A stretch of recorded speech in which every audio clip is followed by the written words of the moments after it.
Hey, it's Soul with another video, and I'm going to read an article in its full entirety because I'm the type that likes to, try to fully understand the context of the words that are being read out to me rather than, just read off some bullet points. So if you're just looking for the bullet points, sorry, I hope I didn't bait you. Go ahead and move on to something else. But for now, we're going to read through pretty much this whole thing.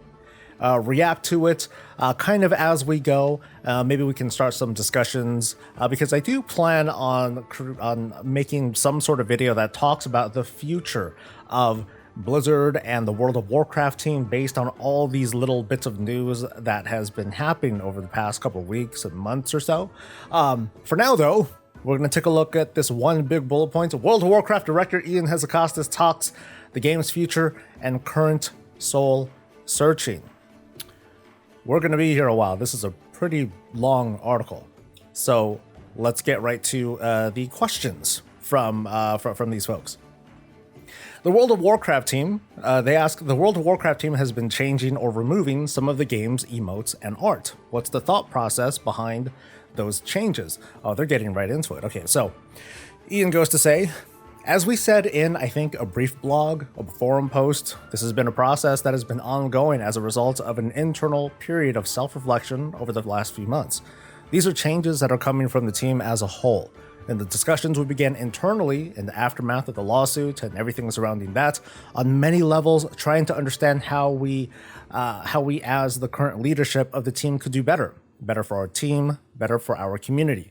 One thing that came up is that there are pieces of our game that, over the course of 17 plus years now, that were not necessarily the products of a diverse or inclusive range of voices, that did not necessarily reflect the perspective of the current team and many of our players.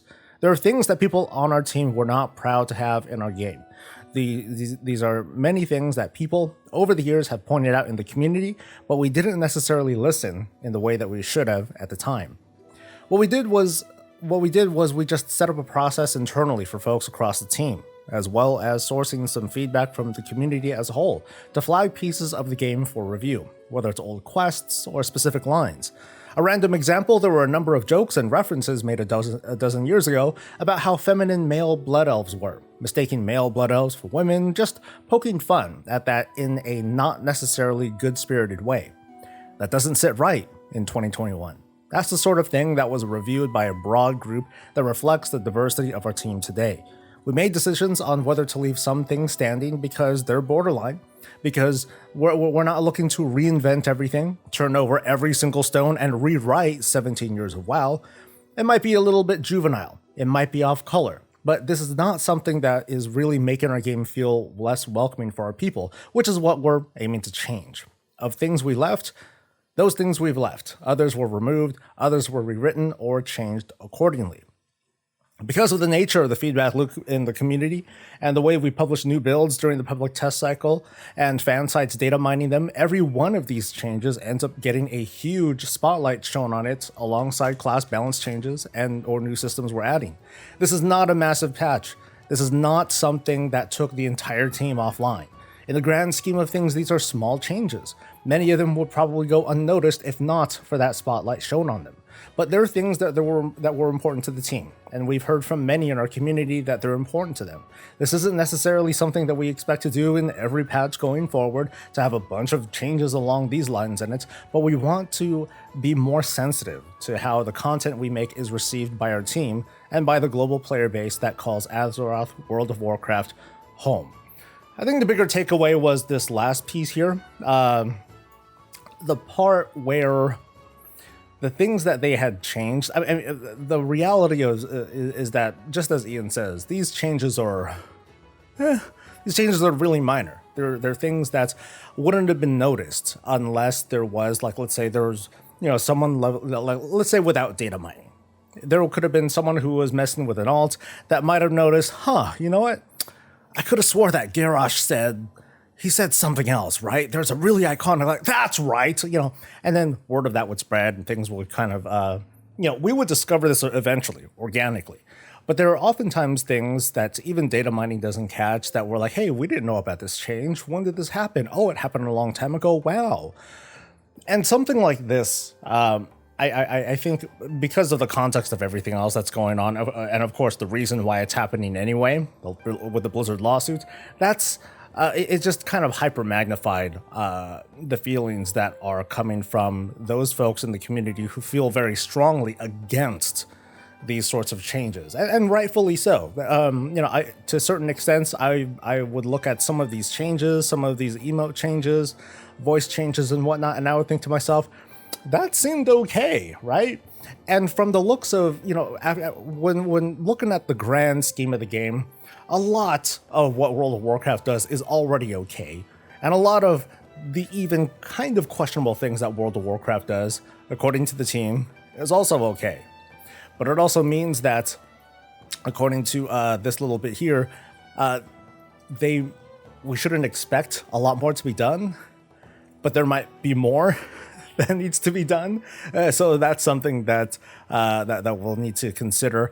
But otherwise, should we really be like, oh, we better look out for all these other nasty changes that Blizzard makes to I don't know, not desensitize, but to sterilize the game?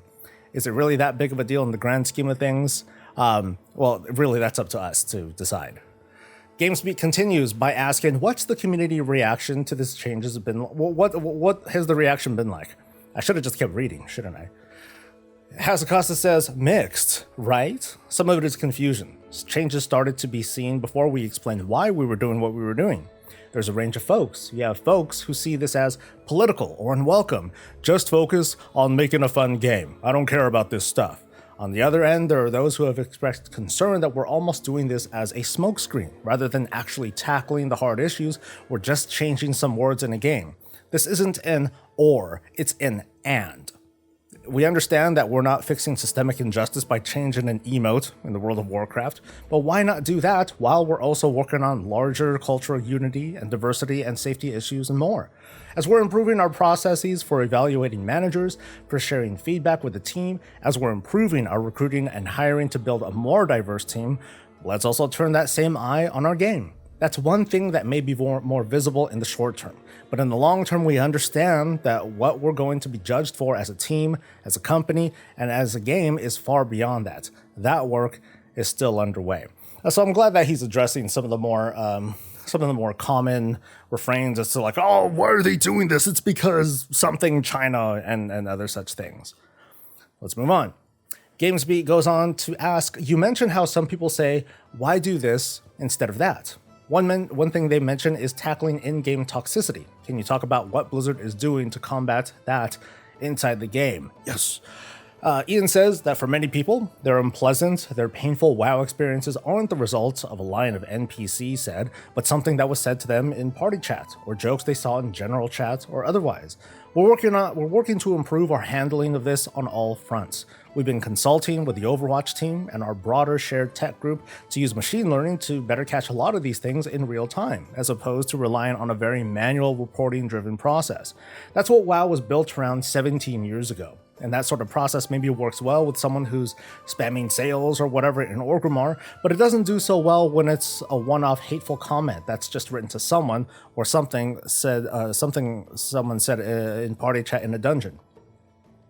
How about that carry spam, buddies? He goes on to say, we have a lot to do here, but it's a number one focus for our customer support, our tech groups, and everyone involved in the social side of WoW gameplay. We want WoW and Azeroth to be a positive place, an escape from the trials and tribulations of the world. We need to do a lot more to insulate players' experience from others who are coming in there to actively cause harm. We want to identify those people, hopefully reform them, but if not, remove them from the community, and the game will be better off for it. Let's see, glancing down, like, he didn't really get specific as to like some of the in-game social things that are happening, better reporting, account-wide ignore. That's like a really big thing that I'm definitely a big cheerleader for. Oh well. GamesBeat asks, you mentioned making the team more diverse. Can you talk more about that effort? Oh, this is going to be flame bait, I'm sure. Ian says, this is something that has been a goal of ours for years. We have a number of women leaders, people of color across the team. These are areas where we continue to look for a team that represents the players we want to play our game. Part of why diversity is so important is that I and we as a team firmly believe that it makes a better game, makes a better product. We're trying to make a game that's not for a niche audience. We're making a game that's played by millions of people around the world, of all genders, ethnicities, sexual orientations, backgrounds in general. To better understand and have a connection with that range of perspectives, we want a team with that same range of perspectives. Recognizing that the game industry has had certain skews, male-dominated one is the obvious one, especially in design, we need to work harder to build and find the qualified candidates who are out there. I did not know that demographically, that among designers, it's well, actually, it didn't say like white male dominated. I apologize. Let me walk that one back. Let's move on. We can't just open up a position, take the first couple dozen resumes, look through them, and pick someone out of that pile because we may just get a couple dozen white male resumes. Wow, he straight up went at that. And it's not that we wouldn't hire someone who's qualified for the job. We will. But we'll be limiting the range of perspectives that come to our team. Again, this is not about any preferential decisions in the hiring process itself. It's about working harder to understand how our job descriptions, the way we're sourcing candidates, the way referrals work, and all the rest are filtering out qualified candidates of other backgrounds before they even make it to us. And then once we're integrating people, we're going to pick the best person for the job at the time.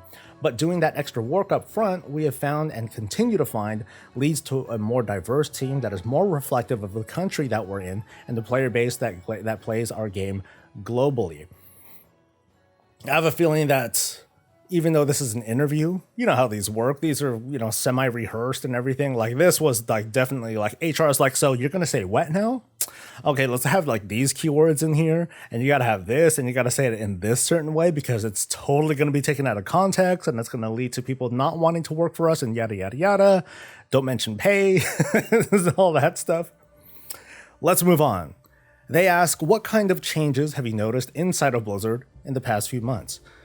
Ian says that there are conversations happening at all levels. I can speak to what we're doing on the WoW team, and there are changes that have to happen at Blizzard level or in Activision Blizzard King level, depending on the structures that we're talking about. Context, thank you. A lot of what I just talked about is one of the things that we can act on most directly in terms of our hiring, our reviewing all the job descriptions we post, having a range of folks look at them, identifying language that may not be inclusive as we like, or may subtly, almost subliminally be deterring candidates that we otherwise want to hear from. Opening up, as I mentioned, in terms of content review, more feedback channels for more people to feel comfortable and safe and actually encouraged to voice concern about things that are going into the game that they may not feel comfortable with, so they can be properly reviewed. Reviewing best practices in our leadership group for running meetings. So I guess he's just going through bullet points. Usually I try to flow better with my sentence reading, but anyway. Lost in the shadow of specific incidents of harassment or criminal activity are countless little microaggressions and transgressions and people talking over others in meetings or people taking credit for others' ideas or dismissing their accomplishments. A lot of what we heard in listening sessions and focus groups talking to the team as a whole and all the members of the team, especially the women in the team in light of the allegations and events of recent months, has led us to an increased focus on that sensitivity and trying to build a culture where everyone is aligned in the sort of workplace that we want. We're working together to build it. It's okay and encouraged and fine to call someone out if they interrupted a colleague or if they just talked over someone, talked past someone. The person receiving that feedback, hopefully, and I've seen this happen on a number of occasions, just says, "Thank you. That wasn't my intent. I didn't realize I was doing that." It's assuming good intent, but working to educate, working to align around a positive culture. I have to say, I've been inspired. It's been a challenge for a few months, but I've been incredibly inspired by the team as a whole. The energy and the passion they've brought to the table here, and the great work that we've done in WoW itself, plus the work that we've done to build the team. I haven't worked in corporate for almost like 6 years now, and I get what the language here is trying to do. It's sort of, to use a word I used earlier, it intends to kind of sterilize these, certain sorts of behavior, microaggressions, transgressions, passive aggressive attitudes, that sort of thing. Those things, they do I have observed that they definitely threaten the workplace because people will try to walk that line and try to say what they really mean in the most corporate way possible. And it looks like what is being shown here is that it's not just, hey, let's call out this bad behavior. In even if they're like trying, if they're not trying hard enough, I guess they're just trying to call it out. But it seems like the culture is starting to change where this sort of calling out and these sorts of like mini corrections are accepted and that they're okay, I think. They ask, what is morale like for the WoW team right now? Sometimes you guys take a bit of a beating anyways, but that's been amplified lately. What's the feeling like inside the studio? Ian says, ups and downs. I think it's been clearly a tough stretch, a lot of self-reflection, a lot of earnest conversations, disappointment, anger, all of that. But at the end of the day, with the team, as we work on these issues, we're also here to make a great game. That's what brought everybody to Blizzard. That's what brought everybody to the WoW team. While we work to improve and a lot of these conversations happen, we also know that we have millions of players who are waiting for the next update to WoW, who want to hear about what's coming next. A lot of the efforts that led us to what went in 915 were actually really exciting, invigorating moments for the team. On top of our standard plan set of features for 915, like Legion Time Walking or other updates, let's take some time and almost have a little hackathon. Do whatever you want to do that you think will make the game more fun. Pitch your ideas. Let's go in and find areas that have been long time pain points for the community, whether it's old raids being frustrating to farm solo or whatever else, and let's solve them. The team as a whole just fanned out, came back with ideas and pitches, and that's what I'm getting angry right now. And that's what a lot of 915 was born out of. That creative energy, that expression. We're here to make a game for our community that's going to bring joy, bring happiness to people around the world, and we reflect on the tough times and work to move past them. We're also driven by and motivated by that underlying purpose. If we do our jobs well, we're a positive force in the world, we're bringing fun to people. We're bringing happiness. That's what we want to do. So hold up, dude. Where here did it say we listen to, okay, here we go. Let's go find areas that have been long time pain points for the community, yada, yada, yada. This seems really like understated. We've talked a lot about the things that we haven't liked about 9.0, 9.05, 9.1. And we're probably going to talk, I'd say like within a day or two into patch 9.15, we're going to have things to say about that too, including where's 9.2, where's 9.3, yada, yada, yada. So I'm a little frustrated that the part with that they were doing more to pat themselves on the back.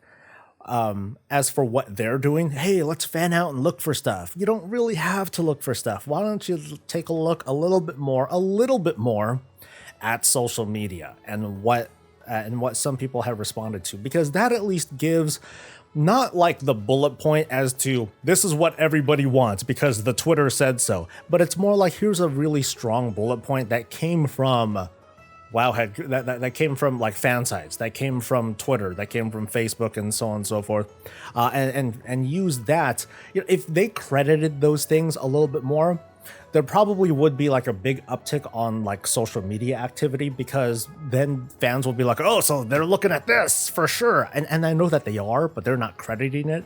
But fans will be like, oh, they're looking at this for sure. Yeah, so now we're going to put things on blast and spam it here and so on and so forth. I know that there are multiple ways to give feedback, and there are preferred ways to give feedback, and of course, preferred ways, mindsets and attitudes that you want to have when giving this feedback.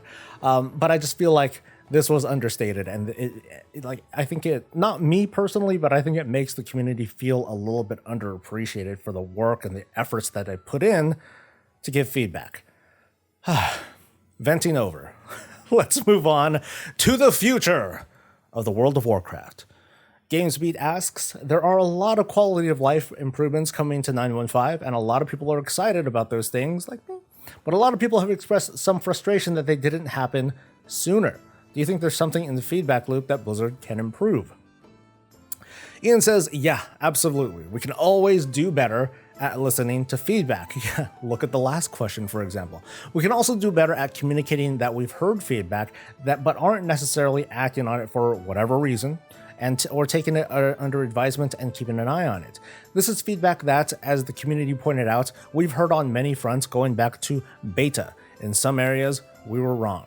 The community said, hey, we think that conduit energy is going to be this frustrating system and it's not going to have the effects that you hope it has. Our intent was similar to classic WoW's respec costs, that it would be a friction that made you take these choices more seriously, but not ultimately lock you in permanently. In practice, it ended up just being something that players chafed against. We heard that from them and should have changed our minds there sooner.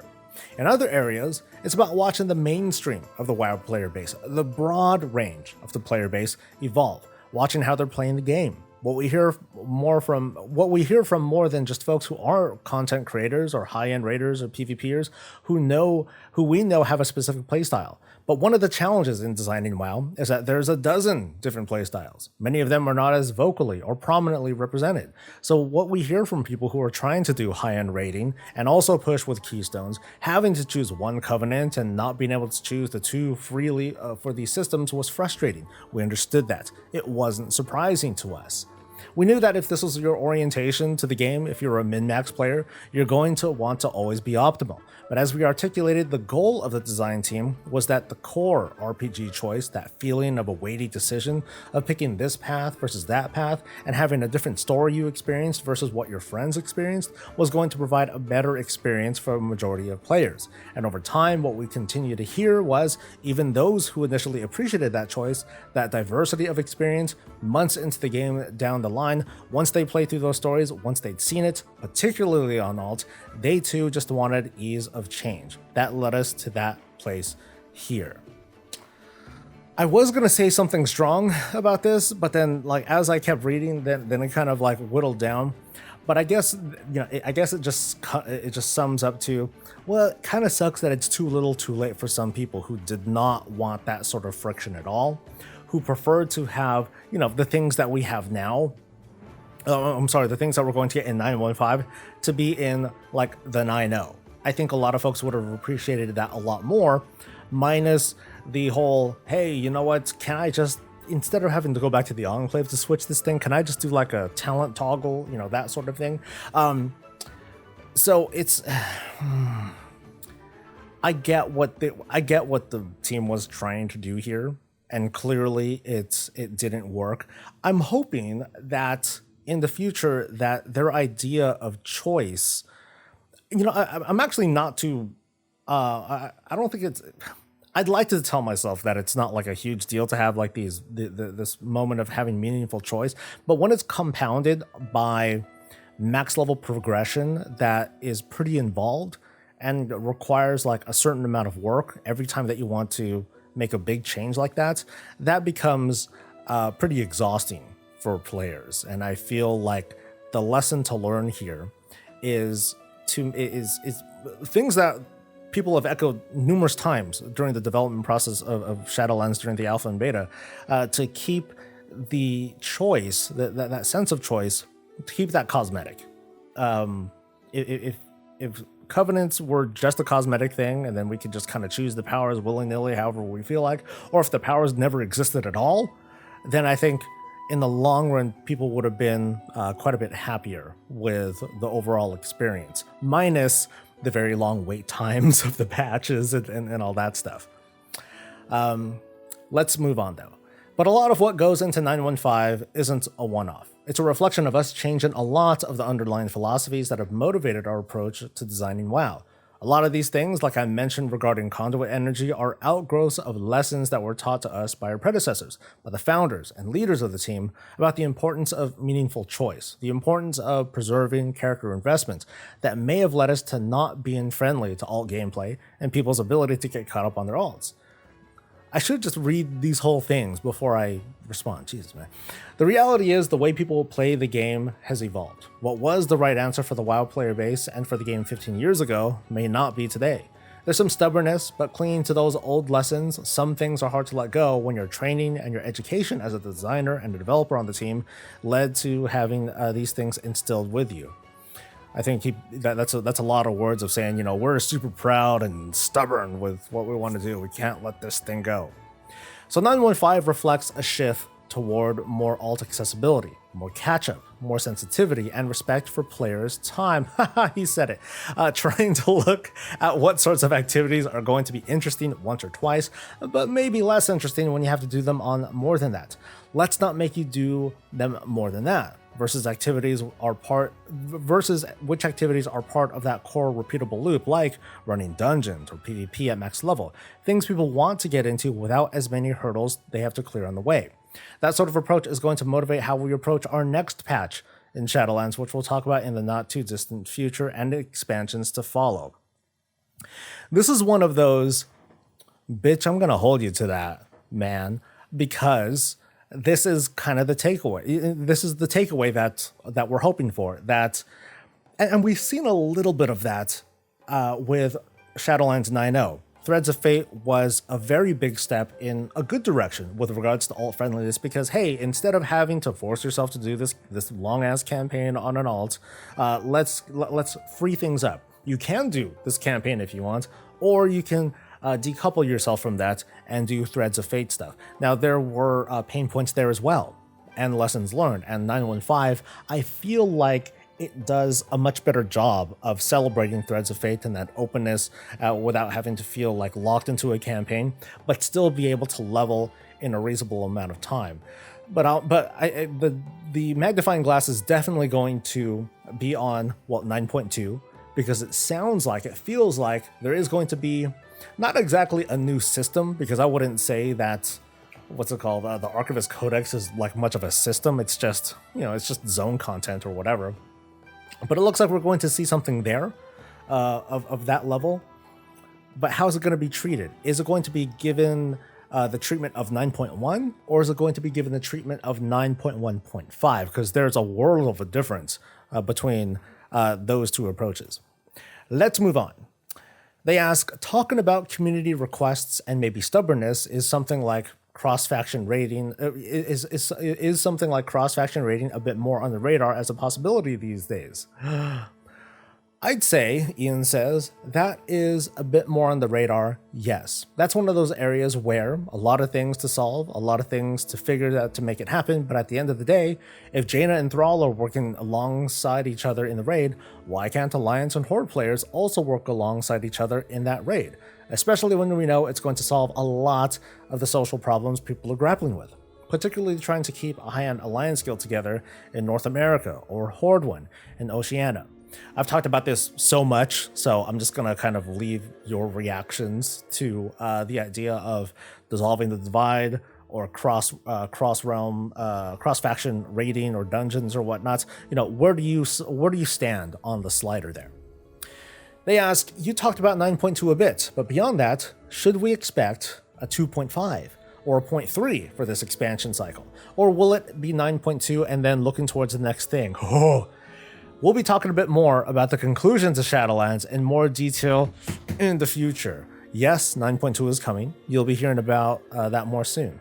We do have more planned after that, but it's hard to say too much more without almost spoiling some of the story that's going to come. We'll have a lot of details on that soon, but we want to be able to explain it in the full context of what 9.2 is going to be.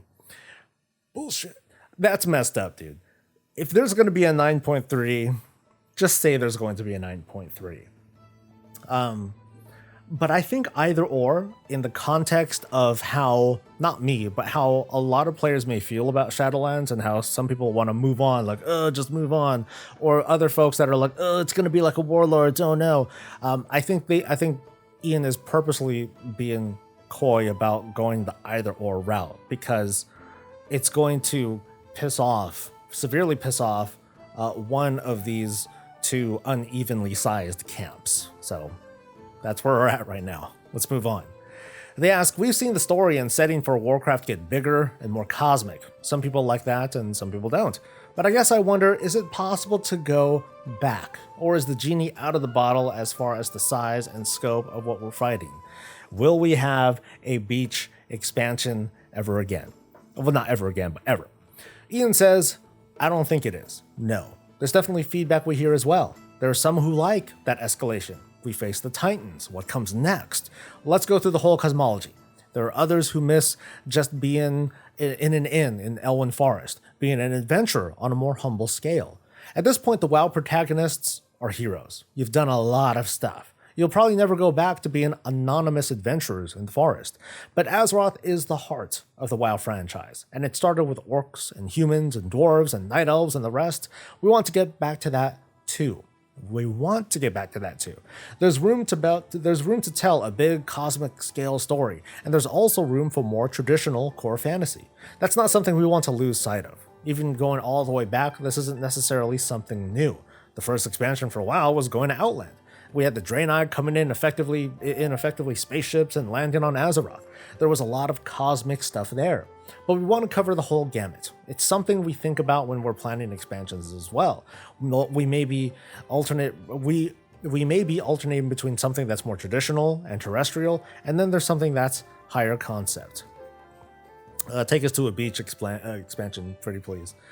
They ask, this patch is adding Legion time walking. We're getting the mage towers back. Is the team thinking about more ways to bring back old content?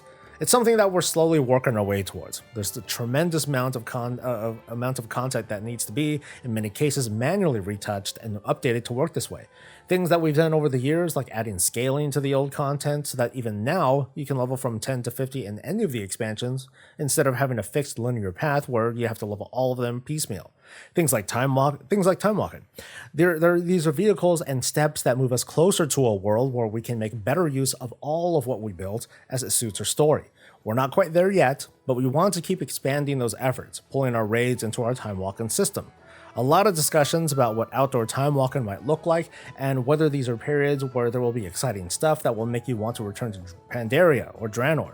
As we've seen, when a specific storyline does tie into an old area, we will send you back to High Mountain or Val'shra in Legion to play through a modern quest line set in the old area.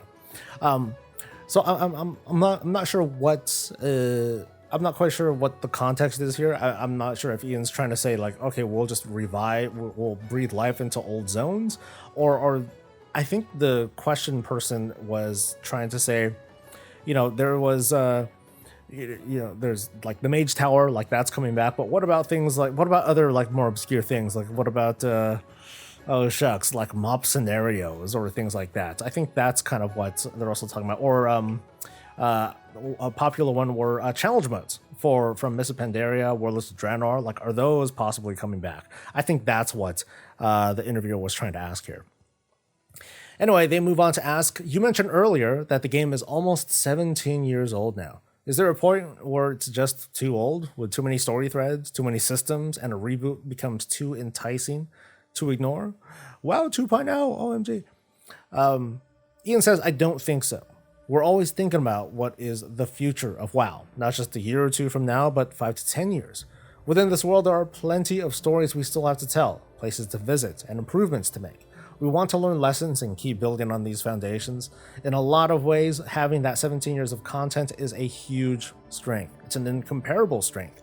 But we also need to be mindful of managing the overall bloat in our systems. That's kind of what some of the efforts we did in Shadowlands, like squishing and streamlining leveling so that a new player coming aboard through a modern starting experience, play through the battle for Azeroth and jump right into Shadowlands, rather than being overwhelmed by 120 levels and a whirlwind tour of 15 years worth of content, much of which is old.